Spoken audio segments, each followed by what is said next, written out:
하나님의 말씀은 에스겔서 17장, 구약성경 1173페이지 에스겔서 17장 1절에서 10절 말씀.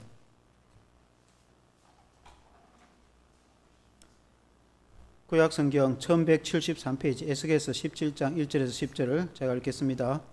여호와의 말씀이 내게 임하여 이르시되 인자야 너는 이스라엘 족속에게 수수께끼와 비유를 말하라. 여호와께서 이같이 말씀하여 이르시되 색깔이 화려하고 날개가 크고 깃이 길고 털이 숱한 큰 독수리가 레바논에 이르러 백향목 높은 가지를 꺾되 그 연한 가지 끝을 꺾어 가지고 장사하는 땅에 이르러 상인의 성읍에 두고 또 그 땅에 종자를 꺾어 억도에 심어 수양버들 가지처럼 큰 물가에 심더니 그것이 자라며 펼쳐서 높지 아니한 포도나무 곧 굵은 가지와 가는 가지와 난 포도나무가 되어 그 가지는 독수리를 향하였고 그 뿌리는 독수리 아래에 있었더라. 또 날개가 크고 털이 많은 큰 독수리 하나가 있었는데 그 포도나무가 이 독수리에게 물을 받으려고 그 심어진 두둑에서 그를 향하여 뿌리가 뻗고 가지가 퍼졌도다. 그 포도나무를 큰 물가 옥토에 심은 것은 가지를 내고 열매를 맺어 아름다운 포도나무를 이루게 하려 하였음이라. 너는 이르기를 주 여호와의 말씀에 그 나무가 능히 번성하겠느냐? 이 독수리가 어찌 그 뿌리를 빼고 열매를 따고 그 나무를 시들게 하지 아니하겠으며 그 연한 잎사귀가 마르게 하지 아니하겠느냐? 많은 백성이 강한 팔이 아니라도 그 뿌리를 뽑으리라. 볼지어다 그것이 심어졌으나 번성하겠느냐? 동풍에 부딪힐 때에 아주 마르지 아니하겠느냐? 그 자르던 두둑에서 마르리라 하셨다 하라. 아멘. 세상을 의지하지 말라라는 제목으로 말씀을 드리겠습니다. 한 비유의 이야기입니다. 큰 숲이 있었는데 어느 큰 숲이 겨울이 되어서 나뭇가지는 앙상한 가지만 남았고 그리고 겨울에 눈보라가 내리치고 그래서 한파에 떨고 있는 그 숲에 어떤 나그네가 길가 모닥불을 피워놨습니다. 그래서 그 숲과 모닥불이 대화를 하는 것입니다. 모닥불이 하는 말이 숲을님 이렇게 강한 추위가 몰아치는데 얼마나 힘드십니까? 그러니까 숲이 하는 말이 어쩌겠니 추운 겨울에는 눈보라를 뒤집어 쓰고 참고 살아야지 하니까 그렇게 하지 않아도 됩니다. 나의 친구가 되면 내가 따뜻하게 해줄 수 있습니다. 그렇게. 그래서 숲이 정말이니? 그렇게 해야 되면 얼마나 좋겠니? 그러니까 모닥불이 그럼 제가 숲을 불로 따뜻하게 할까요? 그래서 타협을 해서 모닥불이 숲에 붙게 되니 마른 숲불이 불에 휘몰았죠. 온 숲이 다 타버렸다 하는 그런 이야기입니다. 우스꽝스러운 이야기 같지만은 타협을 해서 안 되는 것과 타협을 하고 의지해서는 안 되는 것을 의지해서 숲이 결국은 온 숲이 타서 재만 남게 되었다 하는 것입니다. 비록 한파가 몰아쳐도 참고 인내하고 견디다 보면은 봄이 오고 그리고 새싹이 나고 그리고 잎이 뭉성하고 가을에 그렇게 열매를 맺게 되는 그런 때가 올 것인데 그때를 인내하지 못하고 그렇게 불가타입을 했다 하는 그런 작은 이런 일화입니다. 우리 그리스도인은 세상을 의지해서는 안 된다 하는 그런 말씀인데 오늘 이 말씀에 보면은 에스겔 시대에 아직 예루살렘 유다가 멸망을 당하지 않았을 때에 2차 바벨론 포로까지 되어졌을 때에 그 시드기야 때에 유다 백성이 의지하지 말아야 될 애굽을 의지해서 애굽에게 군사를 요청하고 애굽의 힘을 의지해서 바벨론을 대항하여 싸우다가 결국은 나라가 망하고 예루살렘이 성이 불타고 그렇게 포로로 끌려가는 그런 일이 있었다 하는 것입니다. 하나님께서 미리 에스겔에게 이 말씀으로 비유를 해줬습니다. 애굽을 의지하지 말라. 여기에 두 독수리가 나오는데 먼저 나온 독수리는 바벨론에 대한 비유이고 두 번째 나오는 다른 독수리는 애굽에 대한 것입니다. 여기에 백향목과 포도나무는 이스라엘 백성들을 두고 하는 말인데 이스라엘 백성들이 의지하지 말아야 될 애굽을 의지해서 결국 나라가 패망하는 일이 있다는 것입니다. 그래서 오늘 우리에게 주시는 교훈은 세상을 의지하지 말라. 하나님을 바라보고 하나님을 의지하라 하는 그런 믿음 신앙인 줄로 믿습니다. 이 말씀으로 은혜를 받기를 원합니다. 첫째는 큰 독수리 앞에 놓인 백향목의 비유입니다. 오늘 읽은 에스겔서 17장 이 말씀은 하나님께서 한 비유로 하신 말씀입니다. 우리가 알다시피 에스겔 말씀은 대체로 에스겔이 2차 597년에 바벨론 포로로 끌려가고 나서 하나님의 말씀이 그에게 임하여 거발 강가에서 바벨론에서 하나님의 말씀을 그 유민들에게 이스라엘 백성들에게 전하는 그런 것들이었는데 오늘 읽은 17장 3절에 보면은 여호와께서 이같이 말씀하여 이르시되 색깔이 화려하고 날개가 크고 깃이 길고 털이 숱한 큰 독수리가 레바논에 이르러 백향목 높은 가지를 꺾되라고 했습니다.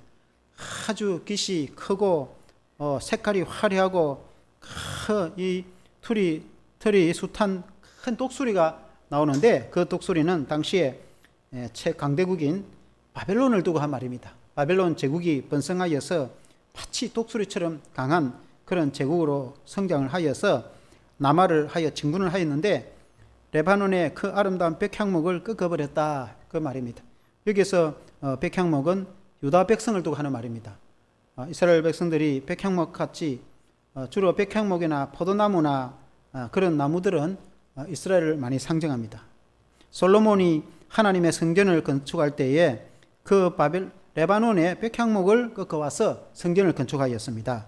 그래서 오늘 이 비유도 하나님께서 그 11장 이후에는 다 해석을 해놨습니다. 성경으로 직접으로 하나님이 설명을 풀어 해놨습니다. 읽어보면은 그렇게 이해가 되도록 되어 있습니다. 그래서 그 독수리가 백향목 가지를 꺾었다 이 말은 유다를 침공하였다 그 말이죠. 4절에 보면은 그 연한 가지 끝을 꺾어가지고 장사하는 땅에 이르러 상인의 성읍에 두고 했습니다.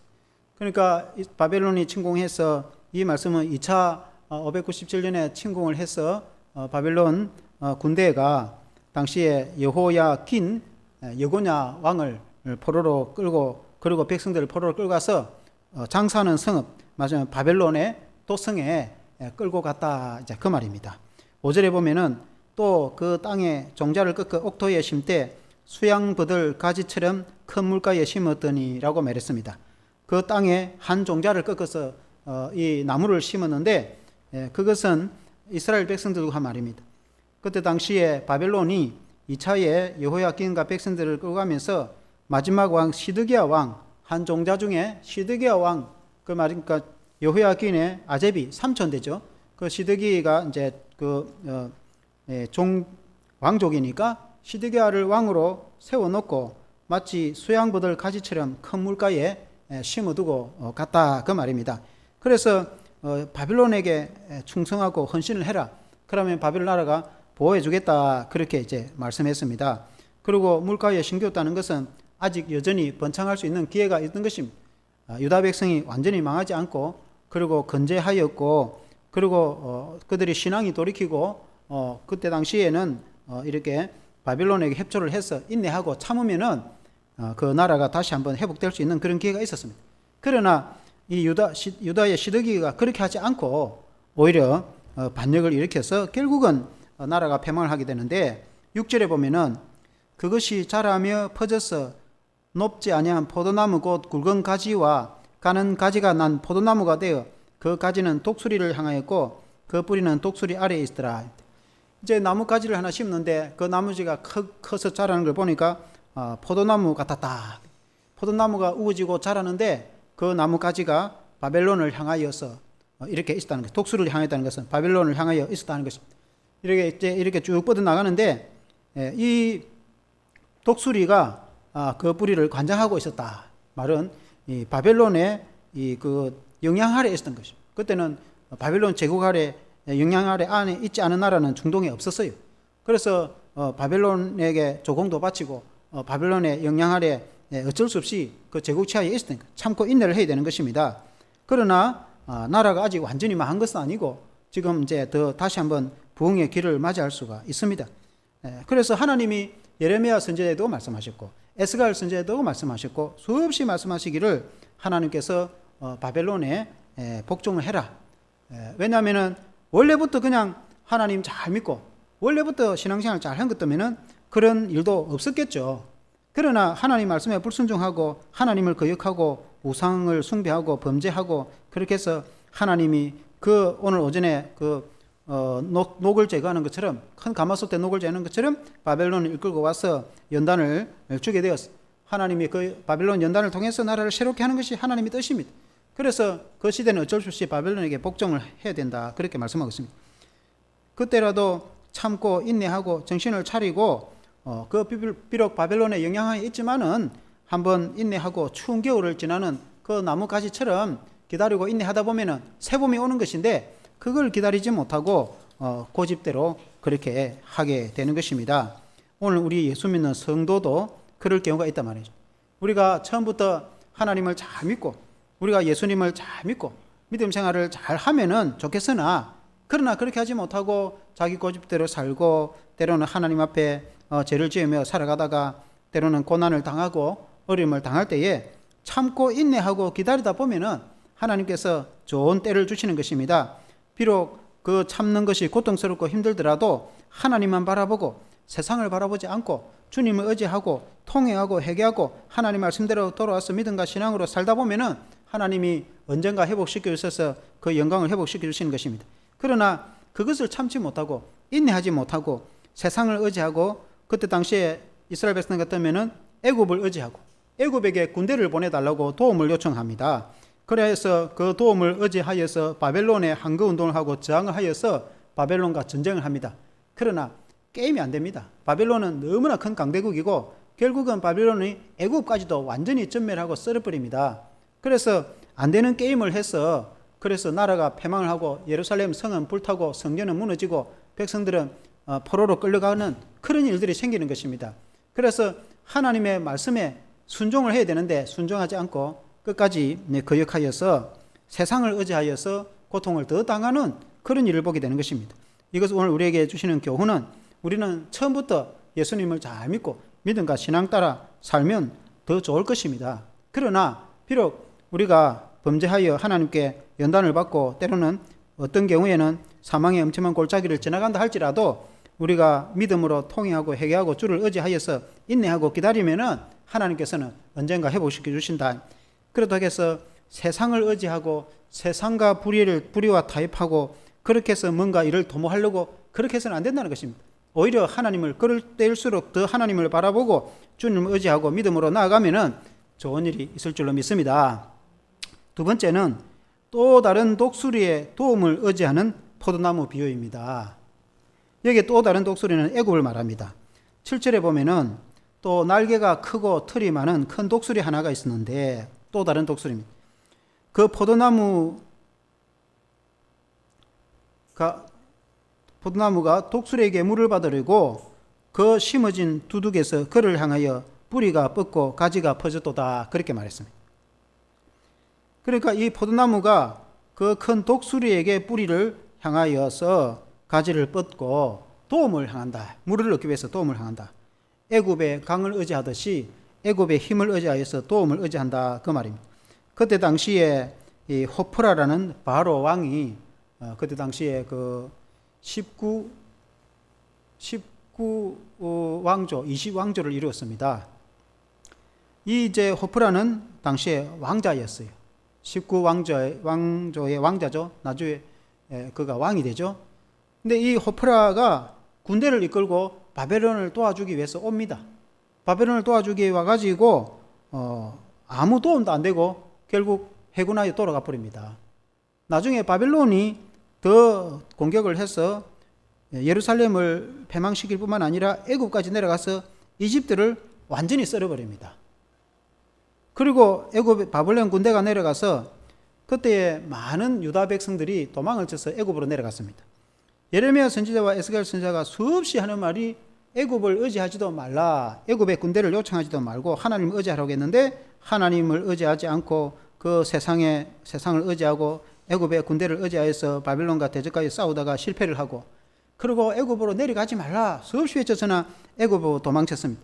바벨론이 그때 애굽까지 군대를 파견해 내려가서 유다 민족이 애굽으로 피신해 온 사람들 다 죽여버렸습니다. 그때 결국 이 예레미야도 애굽에서 죽게 됩니다.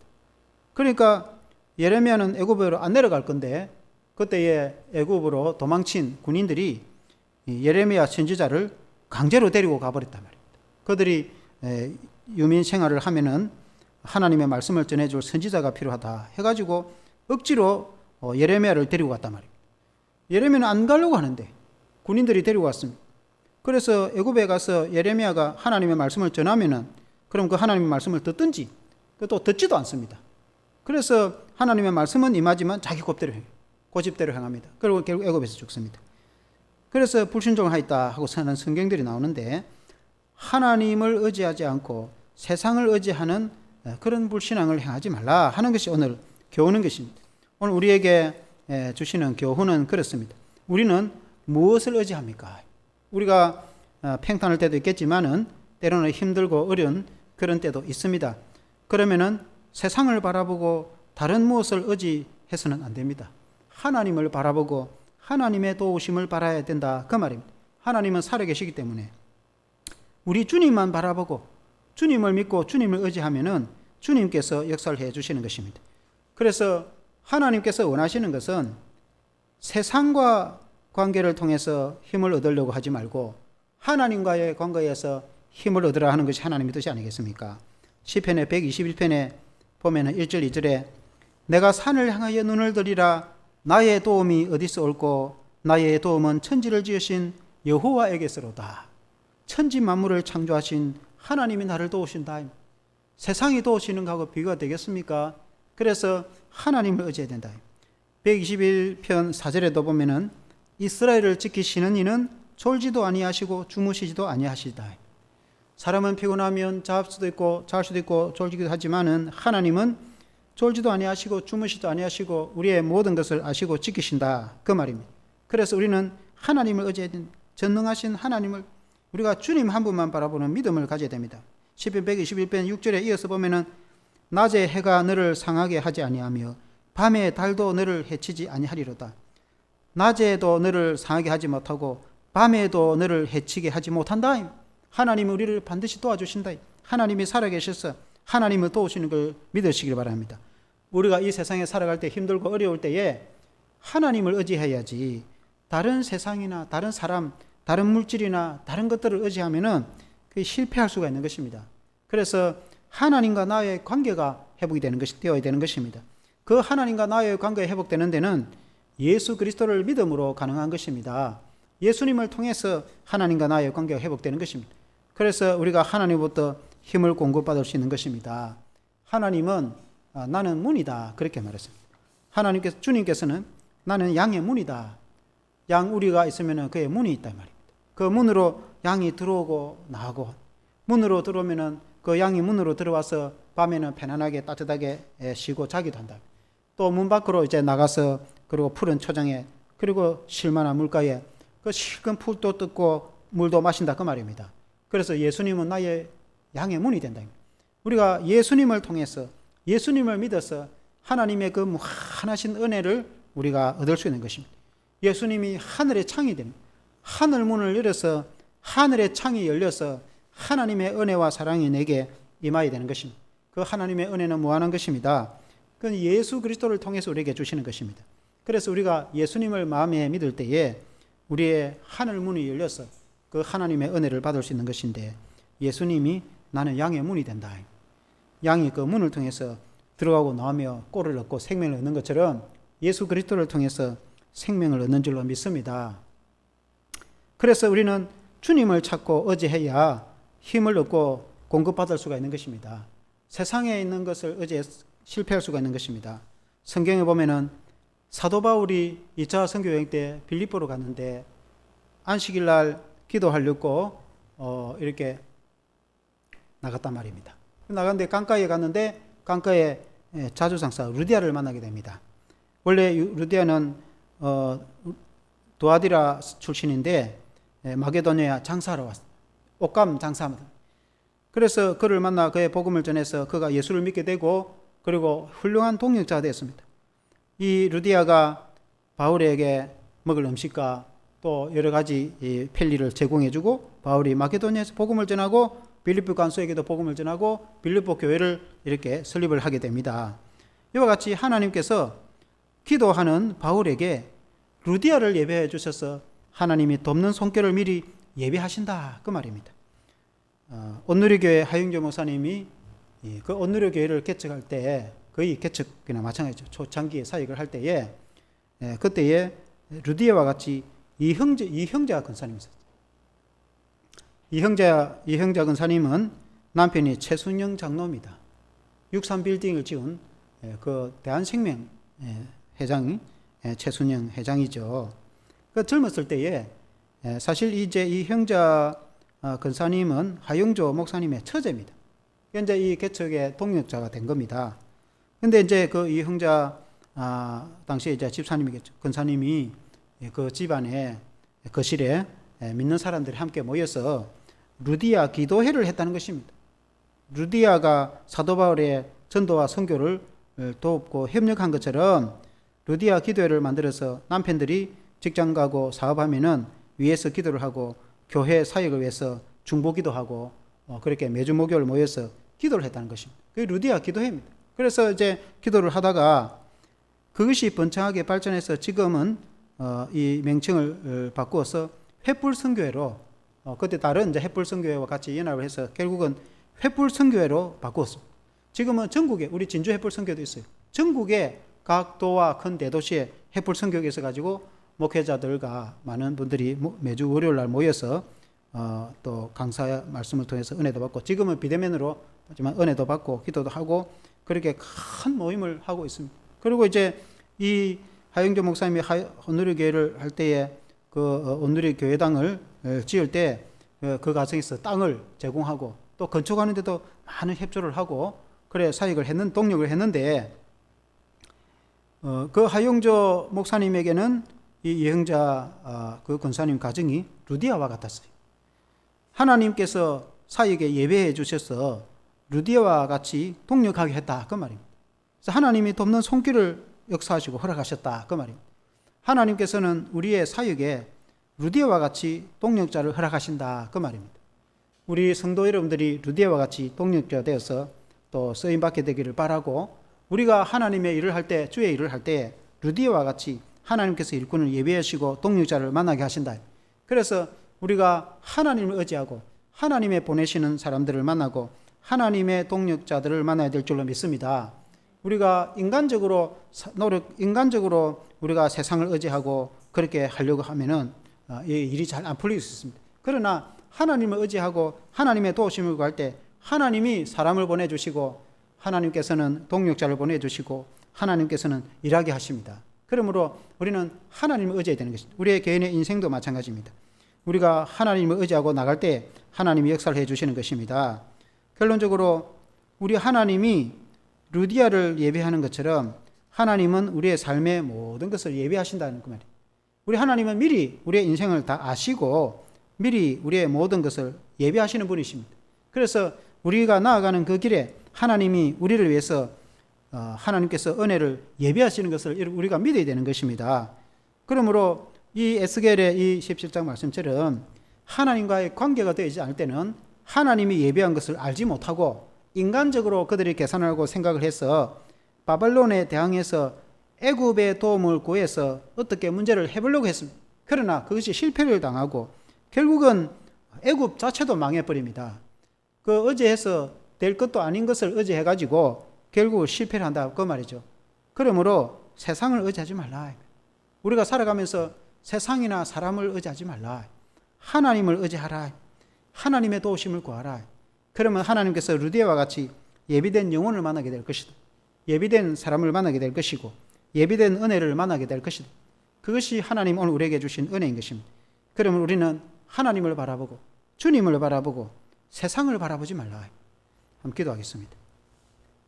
하나님 아버지, 오늘 에스겔서 17장의 이 말씀의 비유로 하나님 큰 독수리 같은 바벨론이 유다를 침공하였을 때에 그들이 너무나 위험 가운데 처해지셨습니다. 인간적으로 생각하면은 도저히 어쩔 수 할 수 없는 그런 어려움과 고난 앞에 있었지만은 그러나 에스겔 선지자와 예레미야 선지자들이 또 많은 선지자들이 수없이 외치기를 하나님을 의지하고 하나님을 바라보고 주의 말씀에 순종하라고 외쳤습니다. 그러나 시드기야 왕과 그때 당시 유다의 고관들이 하나님을 의지하지 않고 하나님과의 관계를 회복하지 않고 세상을 의지하고 애굽의 도움을 의지하여서 결국은 그들도 실패할 뿐만 아니라 애굽도 바벨론에게 패망을 당하는 모습을 보게 되지는 것입니다. 하나님 아버지, 오늘 우리가 세상을 살아가면서도 때로는 힘들고 어려울 때에 하나님을 바라보는 믿음을 가지게 해주시옵소서. 하나님과 우리의 관계가 회복되게 도와주시옵소서. 우리는 죄인이라 하나님을 만날 수 없지만은 예수 그리스도를 믿음으로 예수님이 우리가 하나님께로 나아가는 길을 열어주시고 예수님이 통로가 되어주시고 예수님이 문이 되어주셔서 문을 활짝 열어주시고 하늘문을 열어주시고 우리가 하나님께 나아갈 수 있는 길을 열어주시고 하나님이 우리에게 주시는 복을 열어주시는 신령한 은혜의 문이 활짝 열리게 해주시는 분은 예수 그리스도이신 것입니다. 그러므로 우리 앞에 예수 그리스도가 계십니다. 예수님이 문을 열어주시는 것입니다. 우리가 마음문을 열고 예수님을 영접하고 예수님을 믿음으로 하나님의 주시는 그 문이 활짝 열려서 하나님의 신비로운 신령한 은혜를 받을 수 있도록 도와주시옵소서. 우리가 하나님께 은혜를 받을 때 궁극적으로 승리할 수 있는 것입니다. 이 세상에 주는 은혜는 이 세상 것은 한계가 있는 것입니다. 그럼 우리가 세상을 바라보지 말고 하나님을 바라보고 믿음으로 승리하게 도와주시고 예수 그리스도 안에서 하나님의 주시는 신령한 은혜로 승리하도록 도와주시옵소서. 예수님 이름으로 기도합니다.